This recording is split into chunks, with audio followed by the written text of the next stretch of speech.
गौड़ा बौराम ये ऐसी जगह है, ये एक ऐसा विधानसभा सीट है जहां पर अब मुकाबला बहुत ही दिलचस्प हो चुका है और इसकी बड़ी वजह खुद मुकेश सहनी हो गए हैं। मुकेश सहनी जिन्होंने इस सीट के लिए एड़ी चोटी का जोर लगाया था, क्योंकि पिछले अगर विधानसभा चुनाव की बात करें तो वहां पर जो वीआईपी के स्वर्ण सिंह थे उन्होंने जीत हासिल की थी। यानी कुल मिलाकर के ये माना जा रहा था कि यहाँ पर वीआईपी की अच्छी पकड़ है और खुद मुकेश सहनी भी यही चाहते थे कि वो खुद यहाँ से चुनाव लड़ें। लेकिन अचानक जो हालात बने उसके बाद मुकेश सहनी ने अपने भाई संतोष सहनी को आगे कर दिया। लेकिन अब संतोष सहनी को भी बिठा दिया है इस चुनाव में। नामांकन वापस तो हो नहीं सकता, लेकिन ये ऐलान कर दिया है कि मुकेश सहनी अब महागठबंधन की तरफ से चुनाव नहीं लड़ रहे हैं। तो आखिरकार इसके पीछे का समीकरण क्या है, वो कौन सी रणनीति है जिसको साधना चाह रहे हैं मुकेश सहनी? क्योंकि इसके पीछे एक बड़ा संदेश देने की कोशिश है और इसके पीछे एक बहुत ही सोची समझी कूटनीति, रणनीति सब कुछ तैयार की गई है। उसके आधार पर ही संतोष सहनी को बिठाया गया है। तो क्या है ये कूटनीति, क्या है ये रणनीति, इसके बारे में जानेंगे आज के इस वीडियो में। तो इस वीडियो को आखिर तक जरूर देखिएगा।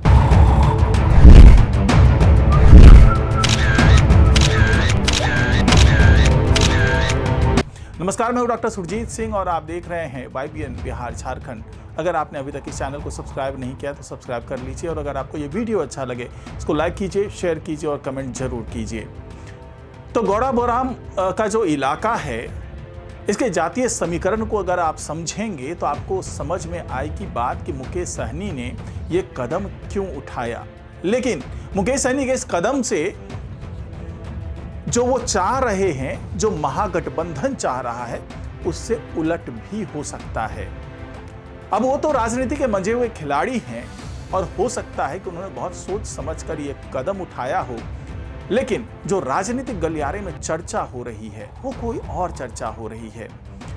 वहां तो ये भी कहा जा रहा है कि हो सकता है कि गौड़ा बौराम में जो तमाम दांव खेले जा रहे हैं वो पूरे बिहार में एक तरीके से संदेश देने की कोशिश की जा रही है। तो इसका परिणाम न केवल गौड़ा बौराम बल्कि पूरे बिहार में हो सकता है, ये प्रभाव देखने को मिल सकता है। तो आखिरकार वो कौन सा प्रभाव है? क्योंकि एक दिन पहले जब लालू यादव ने उन्हें निष्कासित कर दिया था, यानी कि अभी आज की बात करें तो 2 दिन पहले ये कार्रवाई की गई थी आरजेडी की तरफ से। तेजस्वी यादव ने ऐलान कर दिया था कि चूंकि उनके उम्मीदवार जो अफजल अली हैं वो अपना नाम वापस नहीं ले रहे थे तो उनको वो पार्टी से निकालने की कार्रवाई करते हैं। लालू यादव राष्ट्रीय अध्यक्ष हैं, उन्होंने ये कार्रवाई कर दी, 6 साल के लिए निष्कासित कर दिया गया पार्टी से। और ये माना जा रहा था कि अब वीआईपी के फेवर में, यानी कि संतोष सहनी के फेवर में सारी वोट बैंक को एक साथ एकजुट करने की कोशिश की जाएगी। इससे पहले तेजस्वी यादव वहां पर जाकर के जनसभा को संबोधित कर चुके हैं और वहां पर साफ साफ उन्होंने ऐलान किया था कि संतोष सहनी को ही वोट दें अपना, और जो अफजल अली हैं वो हमारे उम्मीदवार नहीं हैं। उनको पार्टी सिंबल दिया गया था, लेकिन उनसे नामांकन वापस लेने की बात की गई थी, लेकिन अफजल अली माने नहीं। इसी के कारण वो अब वहां पर चुनाव लड़ रहे हैं, लेकिन वो आधिकारिक तौर से प्रत्याशी नहीं हैं। तो अगर कोई ये चाह रहा था कि वो लालटेन छाप को बटन दबा करके उसको जिताए, तो तेजस्वी यादव ने साफ साफ कह दिया कि नहीं, आपको वीआईपी के ही जो उम्मीदवार हैं उनको वोट दे करके जिताना है। अब खेल ऐसा होता है कि एक दिन के अंदर ही चीजें पलटती हुई नजर आती है। जिस उम्मीदवार को पार्टी से निकाल तक दिया गया था, अब उसी उम्मीदवार के सहारे महागठबंधन वहां की लड़ाई लड़ने जा रहा है। अब आप कहेंगे कि आखिरकार इतना बड़ा क्या हृदय परिवर्तन हो गया? क्या लालू यादव ने या फिर जो तेजस्वी यादव हैं उन्होंने कोई दबाव बना दिया मुकेश सहनी पर? क्योंकि इससे पहले लालू यादव ने उसको निष्कासित करके संदेश देने की कोशिश की थी कि हम लोग एकजुट हैं। तो फिर अचानक हुआ क्या? तो इसके बारे में जो चर्चा है, जो अंदर की बात है, वो यही है कि पहले इसी सीट से मुकेश सहनी खुद भी चुनाव लड़ना चाहते थे। वो तो यहाँ तक ऐलान करके दरभंगा की ओर रवाना हुए कि वो जाके गौड़ा बौराम से नामांकन दाखिल करेंगे। लेकिन जब वहाँ पहुंचे और अफजल अली ने साफ साफ अपनी मंशा जाहिर कर दी कि वो किसी भी तरीके से वो अपना नामांकन वापस नहीं लेंगे और किसी भी तरीके से वो अपना दावा छोड़ने को तैयार नहीं हैं, तो ये देखते हुए मुकेश सहनी को लगा कि यहाँ पर मामला फंस सकता है, तो क्यों ना मैं अपने भाई को यहाँ से लड़ा दूँ, संतोष सहनी को यहाँ से लड़ा दूँ और उनका जनाधार बना करके यहाँ पर उन्हें जीत के लिए कोशिश की जाए। क्योंकि तेजस्वी यादव भी इसी फेवर में थे कि ठीक है, वीआईपी के खाते में चूंकि ये सीट चली गई है। इससे पहले अफजल अली को तब पार्टी सिंबल दे दिया गया था जब सीट पर समझौता हुआ भी नहीं था, जब वीआईपी के साथ कोई समझौता नहीं हुआ था, तब ये गौड़ा बोराम की सीट जो है वो अफजल अली के हिस्से में चली गई थी। बाद में जब हुआ कि ये वीआईपी के हिस्से में जा रही है, यहाँ से खुद मुकेश सहनी लड़ने को इच्छुक हैं, तो लालू यादव ने और तेजस्वी यादव ने कहा था अफजल अली को कि आप अपना नामांकन वापस ले लें, लेकिन वो उन्होंने एक तरीके से बगावत कर दी और कह दिया कि मैं तो अपना नामांकन वापस नहीं लूंगा। इसके बाद जो तमाम घटनाक्रम हुए उसके तहत वीआईपी ने तो यहाँ तक धमकी दे दी कि मैं कोर्ट में जाऊंगा, क्योंकि चुनाव आयोग से बात करने के बाद भी चुनाव आयोग इस मामले में हाथ खड़े कर रहा है, यानी कि चुनाव आयोग भी इसमें मदद नहीं कर रहा है। और चुनाव आयोग का ये कहना था कि चूंकि खुद प्रत्याशी नाम वापस नहीं लेना चाहता है तो इसमें हम कुछ भी नहीं कर सकते। हालांकि बात कोर्ट तक जाने की हुई, लेकिन बाद में चीज़ें फिर पलटती रही। मनाने की तमाम कोशिशें की गई अफजल अली को, वो नहीं माने। उसके बाद तेजस्वी यादव ने साफ साफ कह दिया कि ऐसे बागी उम्मीदवार को हम अपनी पार्टी में नहीं रखते और पार्टी से निकाला दे दिया। अब सवाल ये उठता है कि सब कुछ तो साफ हो गया था, तो फिर संतोष सहनी को पीछे क्यों हटना पड़ा? तो उसके पीछे मुकेश सहनी जो वजह बताते हैं वो ये है कि चूंकि वहां से अफजल अली आधिकारिक रूप से भले ही उम्मीदवार ना हो महागठबंधन के, लेकिन असमंजस की स्थिति वहां पर बन चुकी है। क्योंकि जो केवल लालटेन को देख करके बटन दबाते हैं, वो जो कोर वोटर हैं आरजेडी के, वो हो सकता है कि असमंजस की स्थिति में लालटेन पर मुहर लगा दें, उसके बटन को दबा दें। और दूसरी तरफ अगर हम जन स्वराज पार्टी की बात करते हैं, हम बात ओवैसी की करते हैं, यानी कि AIMIM की बात करते हैं, तो उन्होंने भी अपने मुस्लिम कैंडिडेट को वहां पर उतार दिया है। ऐसी स्थिति में अगर वोट बट गया तो संतोष सहनी का जीतना बड़ा ही मुश्किल लग रहा था। यानी कि वहां पर अगर हम मुस्लिमों की तादाद की बात करें तो वहां पर लगभग 24% सीट जो मतदाता हैं वो मुस्लिम हैं, और वोट बैंक 24% होना, 24% से थोड़ा ज़्यादा ही है, तो 24% का वोट बैंक होना अपने आप में बड़ा निर्णायक कह सकते हैं कि भूमिका निभाने के लायक हो सकता है। तो मुकेश सहनी को ऐसा लगा कि अगर निर्णायक भूमिका में अल्पसंख्यक हैं और मैं उन अल्पसंख्यकों के खिलाफ चुनाव लड़ूंगा और 3 जगहों पर अल्पसंख्यकों के वोट बट गए, तो हो सकता है कि हमारे जो संतोष सहनी है वो जीत ना पाए। यही वजह थी कि तमाम मनोबल के बाद भी अफजल अली जब नहीं माने तो मुकेश सहनी ने यही सोचा कि शायद हम जीत ना पाएं, तो इससे बढ़िया है कि अपने उम्मीदवार को वापस लें। लेकिन अंदर की बात यह है कि शायद एक समझौता हुआ है तेजस्वी यादव और मुकेश सहनी के बीच में, जिसमें तेजस्वी यादव ने उन्हें एक MLC का सीट देने की बात की है। इसकी कोई आधिकारिक पुष्टि नहीं है, लेकिन राजनीतिक गलियारे से ये बात निकल करके सामने आ रही है कि आपस में समझौता यही हुआ कि यहाँ के समीकरण को देखते हुए अफजल अली को चुनाव लड़ने दिया जाए और जो एक सीट का मलाल है मुकेश सहनी को, वो MLC का सीट दे करके उस मलाल को खत्म किया जाए। और इस शर्त के बाद में शायद मुकेश सहनी जो है वो मान गए और ये दावा किया कि अब हमारे जो भाई है संतोष सहनी, वो यहाँ से चुनाव नहीं लड़ेगा और ये सीट पूरी तरीके से अफजल अली को दे दी गई है।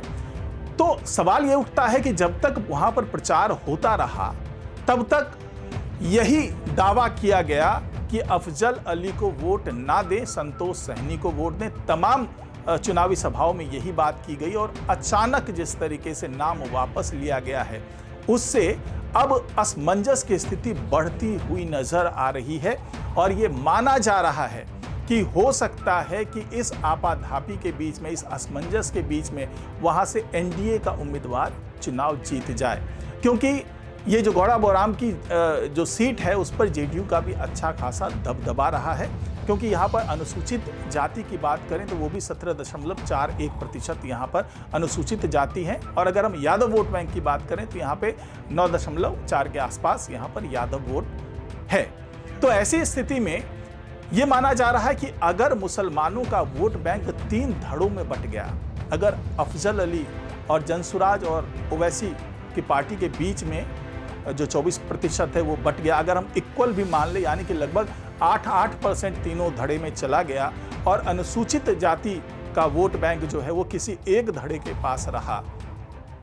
तो हो सकता है कि ये तीनों ही जो मुस्लिम जो अल्पसंख्यक समुदाय से आते हैं वो तीनों ही चुनाव हार जाए और चुनाव कोई चौथा जीत जाए। अब राजनीतिक गलियारे में यह भी चर्चा है कि अगर संतोष सहनी रहते तो हो सकता है कि मुस्लिम का वोट बैंक जो है कुछ प्रतिशत जो है वो मुकेश सहनी के पाले में यानी कि संतोष सहनी के नाम पर मुहर लगता, क्योंकि वो आरजेडी की तरफ से भी उम्मीदवार है, वो चूंकि महागठबंधन के उम्मीदवार हैं। तो हो सकता है कि जो अल्पसंख्यक समुदाय है उनको ऐसा लगता कि भाई एनडीए को हराना है तो हमें जातिवाद और धर्म की बात भूल करके हमें ऐसे पार्टी को वोट देना पड़ेगा जहां पर कि सरकार बनने की संभावना है, तेजस्वी यादव को मुख्यमंत्री बनाने की कोशिश की जाती।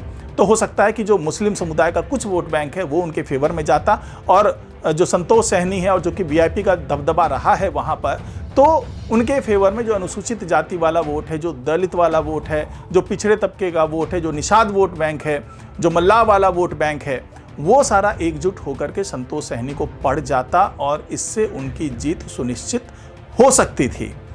लेकिन अब की तारीख में ये बात है कि अगर केवल मुस्लिम कैंडिडेट ही हैं तो अनुसूचित जाति और दलित और पिछड़ा वर्ग का जो भी वोट बैंक है वो उनकी दूसरी पसंद हो सकता है, वहां से एनडीए का उम्मीदवार हो जो कि मुस्लिम उम्मीदवार नहीं है।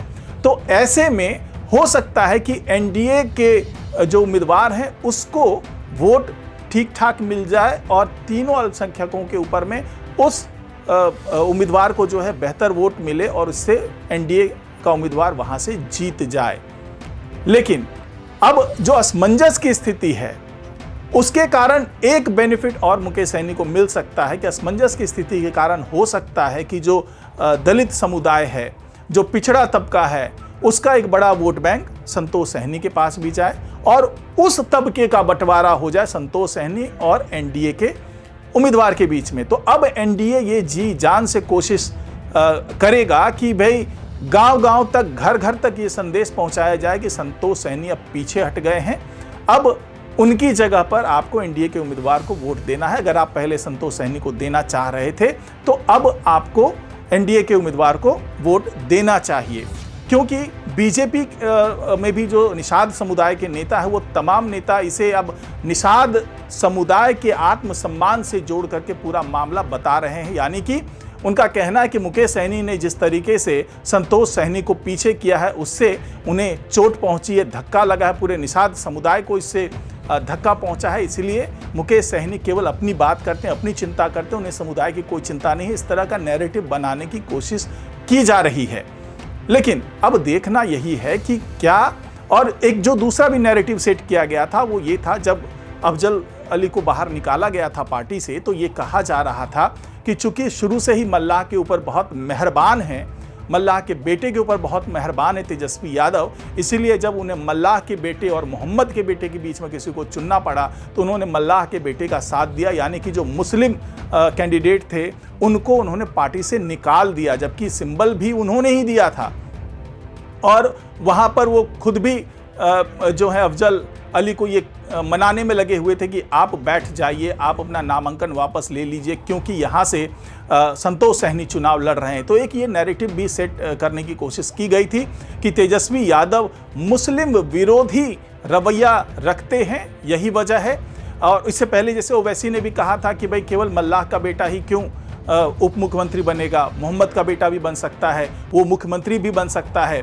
तो इसके कारण इस नैरेटिव को और हवा मिली कि क्या वाकई तेजस्वी यादव अब केवल 4.2 या कहें कि 4.2 से 4.6 के आसपास का जो वोट बैंक है मल्लाह समाज का या कह लें निषाद समाज का, तो उसकी चिंता ज़्यादा कर रहे थे। और जो 18% वोट बैंक है मुस्लिम तबके का, उसकी चिंता उन्हें कम थी, या फिर कह लें कि वो राजनीतिक ध्रुवीकरण के चक्कर में फंस गए थे और वो बार बार मुस्लिम प्रत्याशी की अनदेखी कर रहे थे और उन पर बैठने के लिए दबाव बना रहे थे। तो इस तरह के नैरेटिव को भी सेट किया जा रहा था।